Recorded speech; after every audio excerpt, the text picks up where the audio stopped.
ಬಳ್ಳಾರಿಯಲ್ಲಿ ಬ್ಯಾನರ್ ಗಲಾಟೆ ಮಾಸೋಕ್ ಮುಂಚೆನೆ ಬೆಂಕಿ ದಂಗಲ್ ಯಾವ ರೀತಿ ಶುರುವಾಗಿದೆ ಅನ್ನೋದರ ಡೀಟೇಲ್ಸ್ ಅನ್ನು ನಾವು ಬೆಳಗ್ಗೆಯಿಂದ ಕೊಡ್ತಾ ಇದ್ವಿ.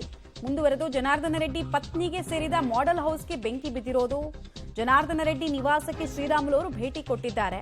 ಆರಂಭಿಕ ಹಂತದಲ್ಲಿ ಇವರಿಬ್ಬರಿಗೂ ಸೇರಿದ ಪ್ರಾಪರ್ಟಿ ಅಂತ ಹೇಳಲಾಗ್ತಾ ಇತ್ತು. ಬಟ್ ಅದಾದ್ಮೇಲೆ ಜನಾರ್ದನ ರೆಡ್ಡಿ ಕಡೆಯವರೇ ಕನ್ಫರ್ಮ್ ಮಾಡ್ತಾ ಇದ್ರು, ಇಲ್ಲ ಅದು ಜನಾರ್ದನ ರೆಡ್ಡಿ ಪತ್ನಿ ಅವರಿಗೆ ಸೇರಿದ್ದು ಅಂತ. ಘಟನಾ ಸ್ಥಳಕ್ಕೆ ಇವರಿಬ್ರು ಒಟ್ಟಿಗೆ ಬರ್ತಾರೆ ಅನ್ನೋ ಮಾಹಿತಿ ಇದೆ.